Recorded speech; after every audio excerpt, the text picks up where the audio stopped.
Buenos días, buenas tardes, buenas noches. Bueno, hoy vamos a hacer un repaso respecto a las baterías ácido plomo. Las hay de diferente capacidad y voltaje.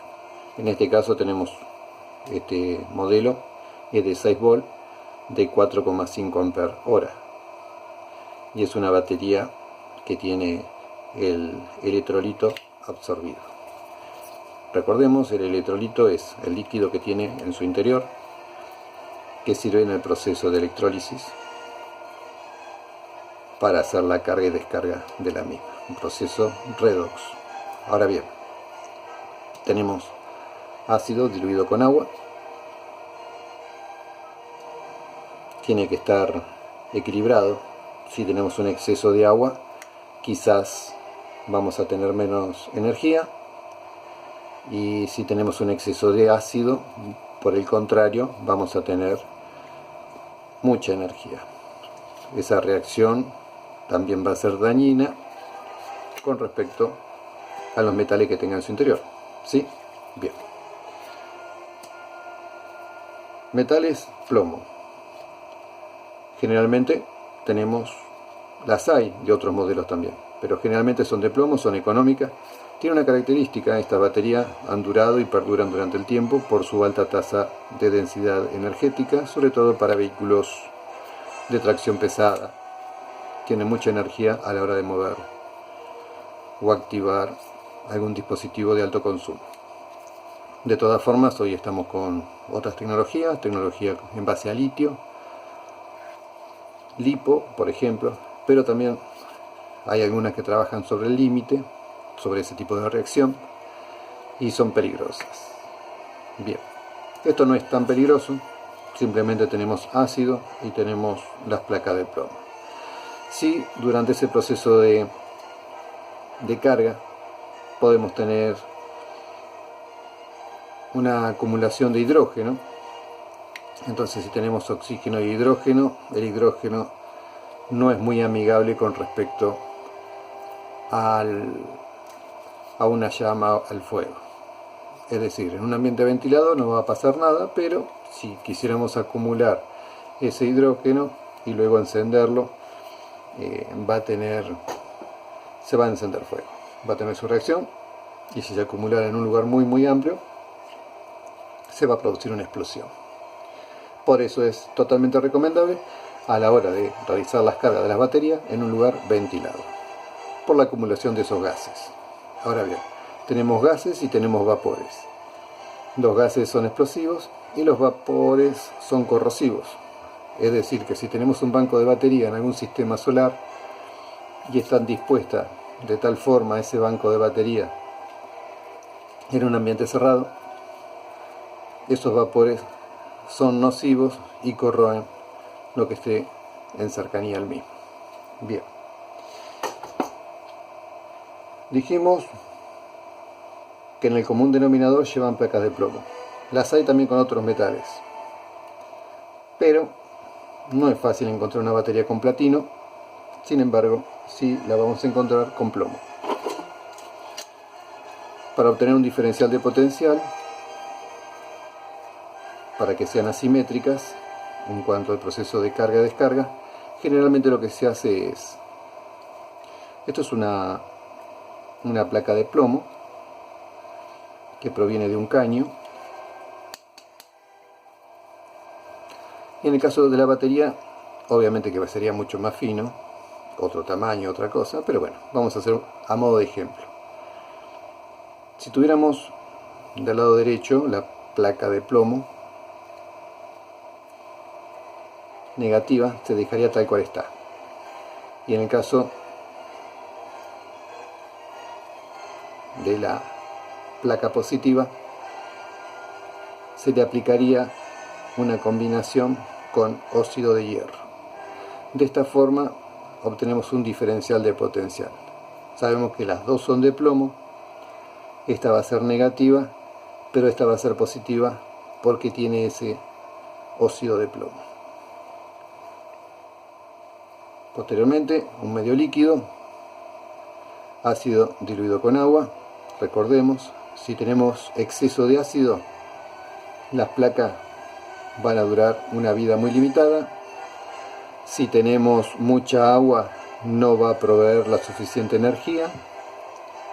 Sí va a tener una vida prolongada las placas, porque no resultaría tan agresivo el ácido al estar diluido con una mayor cantidad de agua. Y si logramos el punto o el equilibrio, podríamos obtener una determinada vida útil de las placas y nos suministra una determinada energía. Ahora bien, ¿esto por qué hago mención? Porque hay personas que, por ejemplo, desconocen del porcentaje que lleva diluido el ácido en agua.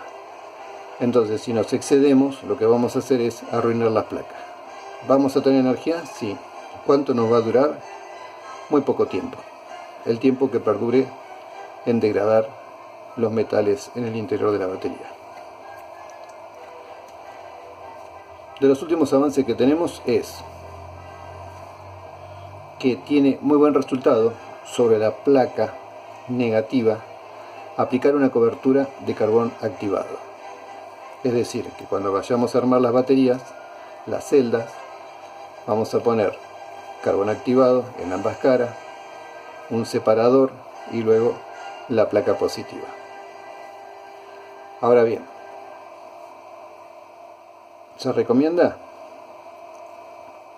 solamente sobre la placa negativa. Personalmente, yo me encontré con otra experiencia. Esto es para mejorarlo, está muy bueno.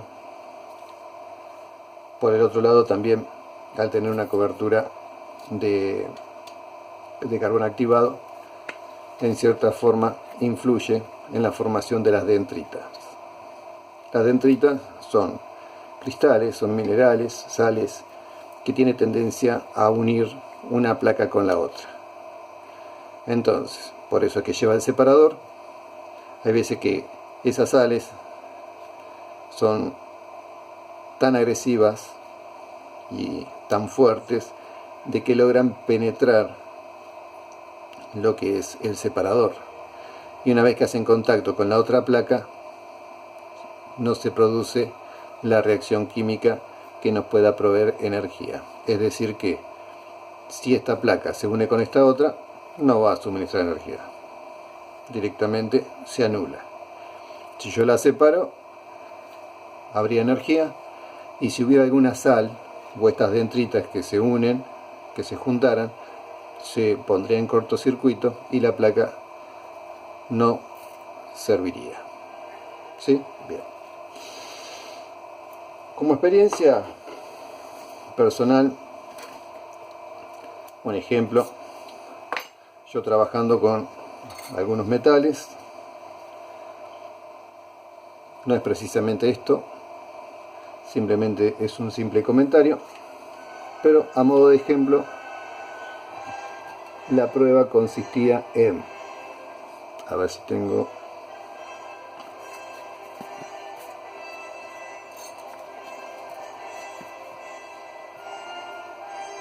un papel o un género, una tela, un papel.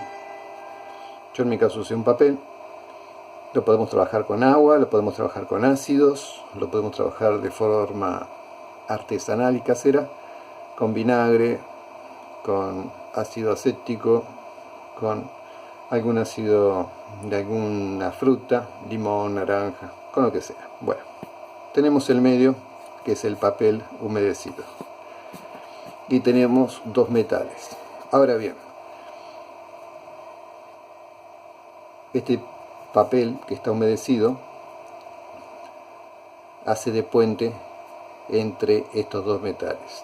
Sabemos que cuando tenemos dos metales diferentes es una cuestión asimétrica y obtenemos un diferencial de potencial. Es decir que si tengo un papel húmedo, ubico estos dos metales y pongo las puntas de multímetro, me va a dar un voltaje. ¿Sí? Ahora bien, yo realicé esa prueba, también apliqué una pequeña carga. Recordemos que cuando realizamos las cargas, Si trabajamos con agua, el voltaje no debería superar, está en un promedio de un volt, un poquito más.